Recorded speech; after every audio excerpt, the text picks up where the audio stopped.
Welcome to right 6 media. Andhra Pradesh రాజకీయం రసకందాయంలో పడింది. అధికార కూటమికి పాలన కంటే తనను తాను కాపాడుకోవడమే ముఖ్యంగా మారింది. ఇక ప్రతిపక్ష వైసీపీ తన దూకుని మరింత పెంచుతోంది.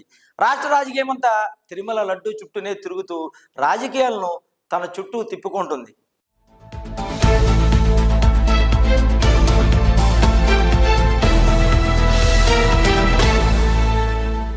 తిరుమల లడ్డు కలియుగ దైవం శ్రీ వెంకటేశ్వర స్వామి పవిత్ర ప్రసాదంగా భావిస్తారు లక్షలాది మంది భక్తులు. విశేషం ఏమిటంటే నాస్తికులను కూడా ఈ లడ్డు ఆకర్షించడం. రుచిలో శుచిలో తిరుమల లడ్డూకు అత్యంత ప్రాధాన్యం ఉంది. విదేశీయులు కూడా ఈ లడ్డూని ప్రసాదం కంటే కూడా రుచికరమైన పదార్థంగానే చూస్తారు. అలాంటి ఇప్పుడు రాజకీయ పార్టీల మధ్య కాదు, ప్రజల్లోనూ కూడా హాట్ టాపిక్ గా మారింది.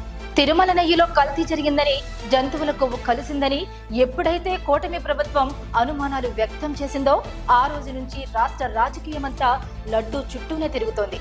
లడ్డూని పరీక్ష నిమిత్తం ల్యాబ్కు పంపడంతో ప్రారంభమైన అధికార ప్రతిపక్ష పార్టీల వైరం ఆ ల్యాబ్ నుంచి సిట్ రిపోర్టు తెప్పించి దాన్ని సుప్రీంకోర్టుకు సమర్పించింది. సిట్ నివేదిక బయటపడిన తరువాత కూటమి ప్రభుత్వం ఆ నివేదికతో డిఫెన్స్ పడిందంటున్నారు. దీని నుంచి బయటపడేందుకు తమకు అనుకూలంగానే ఫ్లెక్సీలు పెడుతున్నారని, వాటిని తొలగించేందుకే వైసీపీ నాయకులు రోడ్డు మీదకు వచ్చారని ఆ పార్టీ చెబుతోంది. ఈ విషయంలోనే గుంటూరులో మాజీ మంత్రి అంబటి రాంబాబుతో వివాదం ముదిరి పాకాన పడింది.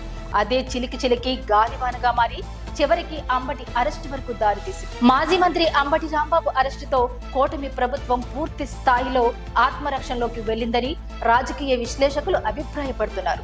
ఈ అరెస్టు అనంతరం వైసీపీ అధినేత మాజీ ముఖ్యమంత్రి జగన్మోహన్ రెడ్డి అంబటి కుటుంబాన్ని పరామర్శించడానికి వెళ్లడం, ఆ పర్యటనలో వేలాది మంది వైసీపీ కార్యకర్తలు హాజరవడం కూడా కూటమి ప్రభుత్వానికి కంట్లో నలుసుగా మారిందని అంటున్నారు. ఇది జరుగుతున్న సమయంలోనే అధికార కూటమి ప్రభుత్వం మంత్రివర్గ సమావేశం కావడం, తిరుమల లడ్డు వివాదంపై మళ్లీ మరొకసారి కమిటీ నియామకం చేయాలని నిర్ణయించడం కూడా వైసీపీకి అనుకూలంగానే మారుతుందనే వాదనలు కూడా వినిపిస్తున్నారు. మొత్తానికి తిరుపతి లడ్డు విషయంలో అధికార కూటమి డిఫెన్స్ లోనూ దీన్ని అడ్డం పెట్టుకుని పెద్ద ఎత్తున ఉద్యమంతో ప్రజల వద్దకు వెళ్లే అవకాశం వచ్చిందని రాజకీయ పండితులు అంటున్నారు. తిరుపతి లడ్డు వ్యవహారం ఇంత జరుగుతున్న డిప్యూటీ సీఎం పవన్ కళ్యాణ్ పదవి విప్పకపోవడంపై సర్వత్రా విమర్శలు వస్తున్నాయి. ఆయన మౌనం కూడా వైసీపీకి అనుకూలిస్తుందంటున్నారు రాజకీయ విశ్లేషకులు.